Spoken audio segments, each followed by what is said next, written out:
और फिर दोस्तों लास्ट एपिसोड में हमने देखा कि नाओमी काफी परेशान था क्योंकि फिलो जब ट्रांसफॉर्मेशन करती थी तो उसके कपड़े फट जाते थे और फिर नाओमी को अपनी आंखें बंद कर जानी पड़ती थी। इसकी वजह से वो ड्रेस मेकर के पास जाता है और वो कहता है कि क्या आपके पास ऐसा कोई ड्रेस है जब भी फिलो ट्रांसफॉर्मेशन करे तो ना फटे। तो ड्रेस मेकर कहती है कि तुम एक काम करो कि मैजिक थ्रेड ले आओ, वो फिलो के लिए एक अच्छा सा ब्यूटीफुल कस्टम ड्रेस बना देगी। फिर नाओमी मैजिक थ्रेड का पता करने के लिए मैजिशियन लेडी के पास जाता है, लेकिन उसके पास भी मैजिक थ्रेड बनाने वाला क्रिस्टल टूट गया होता है, तो जिसकी वजह से वो निराश होकर बैठ जाता है। लेकिन फिर भी वो अपने आप से वादा करता है कि जो मर्जी हो जाए वो फिलो के लिए क्रिस्टल फाइंड करेगा, लेकिन तब तक के लिए वो लोगों को टैक्सी सर्विस और लोगों को अपनी बनाई हुई मेडिसिन से ठीक करेगा। इसी तरह जब वो एक टैक्सी सर्विस एक ट्रेडर को दे रहा होता है तो कुछ गुंडे आके नाफामी का रास्ता रोक लेते हैं और नाफामी को कहते हैं कि ट्रेडर हमें दे दो, लेकिन नाफामी ट्रेडर को देने से इनकार कर देता है। फिर उन गुंडों में से एक शख्स कहता है कि बॉस लड़की बड़ी कमाल की है, एक काम करते हैं लड़की रख लेते हैं, रात को पार्टी करेंगे, मजा करेंगे। ये सुनने के बाद रफ्तालिया और फिलो को गुस्सा आ जाता है और वो उन गुंडों को पकड़ लेती हैं। उन गुंडों को पकड़ने के बाद नाफामी गुंडों से सारा लुटा हुआ सामान ले लेता है, जिसको देखकर ट्रेडर नाफामी से काफी इंस्पायर हो जाता है और नाफामी से कहता है तुम्हारी इस ट्रेडर स्पिरिट को देख के मैं काफी मुतासिर हुआ हूँ, जिसकी वजह से मैं तुम्हें अपने तमाम कनेक्शन दूंगा। जिधर से नाफामी को मैजिक थ्रेड का भी पता चलता है, जिधर नाफामी को पता चलता है कि उधर से एक सीड गायब है जो पागल साइंटिस्ट ने बनाया था। उधर से थोड़ा आगे जाते हैं तो उनको एक मॉन्स्टर मिलता है। उस मॉन्स्टर को मारने के बाद वो उधर से क्रिस्टल ले आते हैं और उससे थ्रेड निकालते हैं और वो थ्रेड को ड्रेस मेकर को दे देते हैं। ड्रेस मेकर एक खूबसूरत सा फिलो के लिए कस्टम ड्रेस बनाती है जिस सबको पसंद आता है और यहाँ से एपिसोड 6 का रिकैप भी खत्म हो जाता है। और फिर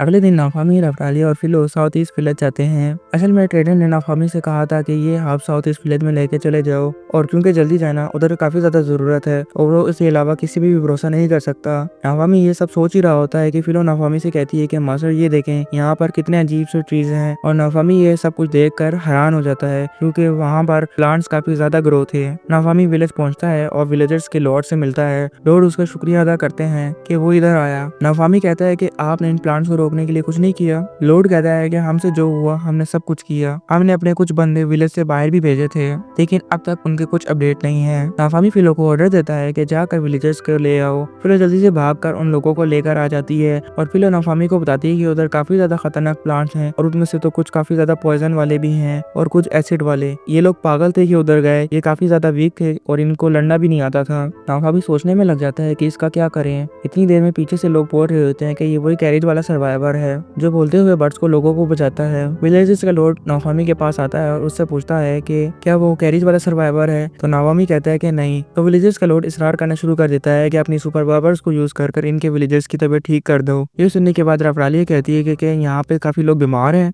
और फिर रफ्तालिया और नाफामी उनको देखने के लिए जाते हैं और फिर नाफामी उनको पोशन एनहांसमेंट की स्किल की वजह से ठीक कर देता है। नाफामी लोगों की तबीयत ठीक करने के बाद रफ्तालिया के साथ बाहर निकल जाता है और रफ्तालिया को कहता है कि जितनी जल्दी हो सके इस विलेज को छोड़कर जाना होगा, लेकिन बस उसको एक दफा पैसे मिल जाएं। वो वहाँ से निकल ही रहे होते हैं कि विलेजर्स आकर नाफामी के सामने भी मांगना शुरू कर देते हैं और बोलते हैं कि प्लीज हमारे गाँव को बचा लो।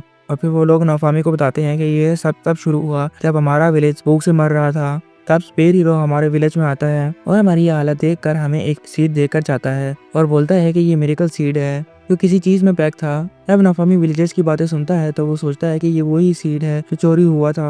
विलेजर्स में से एक बंदा बताता है कि ये प्लांट्स पहले काफी ज्यादा ग्रो हो गए थे और फ्रूट भी देना शुरू कर दिया था, लेकिन फिर ये ज्यादा ही ग्रो हो गए और सारी सिचुएशन चेंज हो गई। वो बंदा बताता है कि जब हमने इन्वेस्टिगेशन की तो हमें पता चला कि एक पागल साइंटिस्ट जिसने ये सीड क्रिएट किया था उसने इस सीड को काफी दूर छुपा दिया था और ये कुछ ही टाइम में सारा एरिया को अपने कब्जे में कर लेता है। नाफामी कहता है कि जब आपको पता था कि ये सेफ नहीं है तो फिर आपने क्यों लगाया। तो लॉर्ड बताता है कि हमने तो स्पेयर हीरो पे ट्रस्ट ही किया था। विलेजर्स कहते हैं कि प्लीज हमारी मदद करें, हम आपको इसके एक्स्ट्रा पैसे देंगे। फिर नाफामी विलेजर्स से ट्रीटमेंट के पैसे ले लेता है और कहता है कि मुझे एक्स्ट्रा पेमेंट नहीं चाहिए, बस वो मोटेयासु का गन साफ करेगा। और फिर नाफामी फिलो और रफ्तालिया को लेकर प्लास मॉन्स्टर के पास जाता है और उधर रफ्तालिया और फिलो छोटे छोटे मॉन्स्टर को मारना शुरू करती हैं। इतनी ही देर में नाफामी की नजर मॉन्स्टर ट्री पे पड़ जाती है। फिलो जल्दी से मॉन्स्टर ट्री पे अटैक करना शुरू करती है। नाफामी फिलो को पीछे से सपोर्ट करता है और फिलो मॉन्स्टर की आंख में जाकर जोरदार पाँव मारती है, लेकिन ऐसा लगता है कि मॉन्स्टर को कुछ असर ही नहीं पड़ा और वो काफी जल्दी रीजनरेट कर रहा होता है। इसी वजह से नाफामी रफ्तालिया को हाथ पोषण देता है और कहता है कि इसको मॉन्स्टर की आंख में जाकर डाल दे। रफ्तालिया फिलो की पीठ पर चढ़कर मॉन्स्टर पर हमला करती है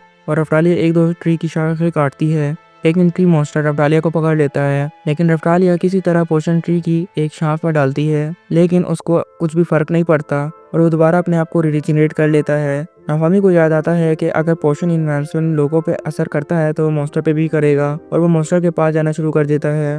मॉन्स्टर नाफामी को पकड़ लेता है, लेकिन नाफामी पोशन इन्हेंसमेंट को यूज करता है, जिसकी वजह से ट्री जलना शुरू हो जाता है। और फिर नाफामी पोशन इन्हेंसमेंट की मेडिसिन को ट्री की आंख में डाल देता है और मॉन्स्टर ट्री जलना शुरू हो जाता है। और फिर वो जब गिर रहा होता है तो वो सारे फिलों की भीड़ पर बैठकर वहां से निकल जाते हैं। वो ट्री काट के 2 हिस्सों में तकसीम हो जाता है और उसमें से काफी ज्यादा सीड्स निकलना शुरू हो जाते हैं। नाफामी उनमें से एक सीड को अपनी शील्ड में डालता है और बायो प्लांट शील्ड एक्टिवेट कर लेता है, जिसकी वजह से वो प्लांट पे काबू कर सकता था। जब रफ्टालिया नाफामी से पूछती है कि वो क्या कर रहा था, तो हो जाता है कि उसने प्लान मॉडिफिकेशन शील्ड एक्टिवेट कर ली है। रफ्टालिया कहती है कि हमने पहले ही एक मॉन्स्टर को मार दिया है, अब थोड़ा सा आराम कर लेते हैं। जब वो विलेज पहुंचते हैं तो विलेज का लॉर्ड उनको शुक्रिया अदा करता है, लेकिन नाफामी कहता है कि उसने बड़े मॉन्स्टर को मार दिया है, अब आपने विलेज को खुद ही साफ करना होगा। और वो कहता है कि वो थक गया है और वो सोने के लिए अपनी कैरेज में चला जाता है। अगले दिन जब नाफामी सुबह उठता है और बायो प्लांट शील्ड चेक कर रहा होता है, उसी टाइम पे रफ्टालिया भी नाफामी के पास आती है और नाफामी से कहती है कि वो क्या कर रहा है।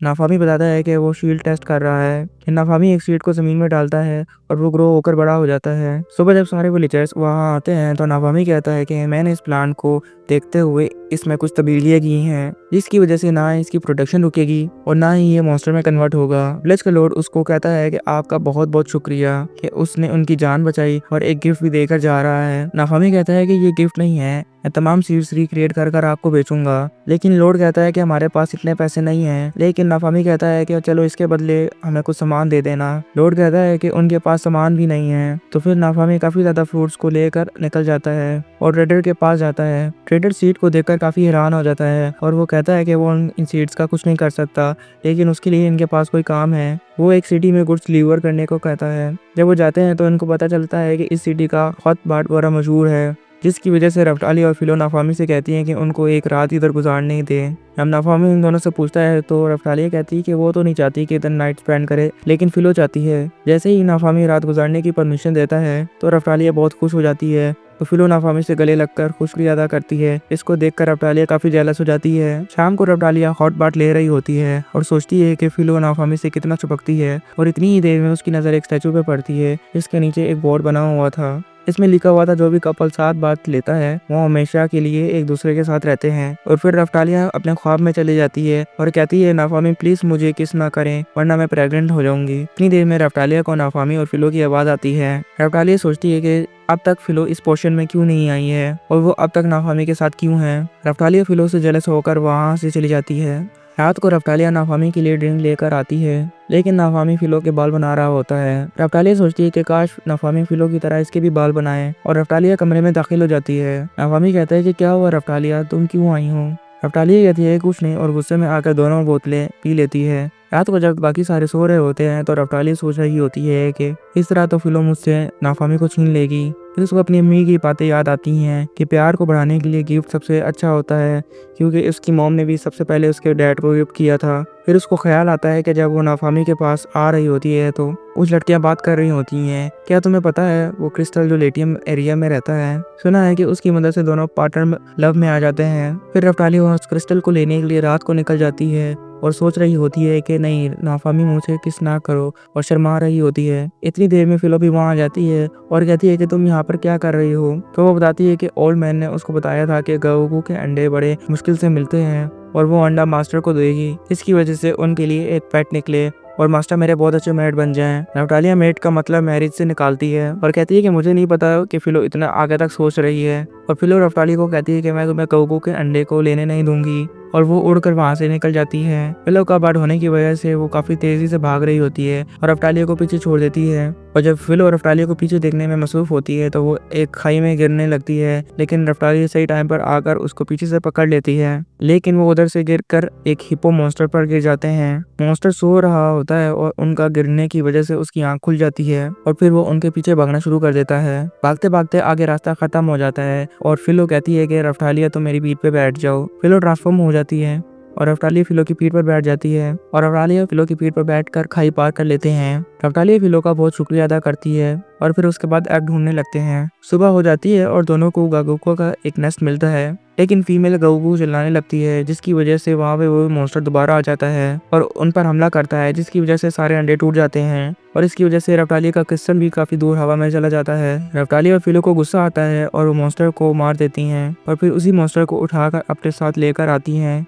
जब उसको लेकर आ ही रही होती हैं तो दो बंदे कहते हैं कि क्या ये सिल्वर रोजर्क है? तो रफ्तालिया कहती है कि हाँ ये है। तो बंदे कहते हैं कि प्लीज हमें ये सेल कर दो, हम इसके तुम्हें मुंह मांगे पैसे देंगे क्योंकि ये सिटी का एक होली एनिमल है और इससे हम प्रे करेंगे। रफ्तालिया और फिलो दोनों इसको बेच देती हैं और नाफामी के लिए एक हथौड़ा खरीदते हैं और वो हथौड़ा नाफामी को देते हैं और कहते हैं कि इससे आपको मेडल क्राफ्ट करने में काफी हेल्प होगी। नाफामी इन दोनों का शुक्रिया अदा करता है और रफ्तालिया नाफामी से कहती है कि ये एक छोटा सा गिफ्ट है जो भी नाफामी ने उनके लिए किया और नाफामी उनका गिफ्ट एक्सेप्ट कर लेता है। और दोस्तों यहाँ से rising of the shield hero की एपिसोड 7 भी खत्म हो जाती है। मैंने सारी एपिसोड देखी लेकिन मुझे एक बात समझ में नहीं आई कि भाई 21 से कोई भी बंदा प्रेग्नेंट कैसे हो जाता है। अगर किसी को इसका जवाब पता है तो कमेंट में जरूर बताना। वैसे आज की एपिसोड में हमें ये तो पता चल गया कि रफ्तालिया नाफामी के लिए फीलिंग्स रखती है, लेकिन नाफामी रफ्तालिया के लिए कोई भी फीलिंग्स नहीं रखता। तो ये सीजन 2019 में लॉन्च हुआ था, तो अब तक इसके 4 सीजन आ चुके हैं। अब देखना ये होगा क्या नाफामी रफ्तालिया के लिए फीलिंग्स आने वाले 4 सीजन में रखता है, क्या इनकी शादी होती है या नहीं, देखते हैं। तो तब तक मिलते हैं नेक्स्ट वीडियो में। So I am AD creator and this is my day 9 of posting anime episode. So I will meet you on another day. See you, bye bye, अल्लाह हाफिज।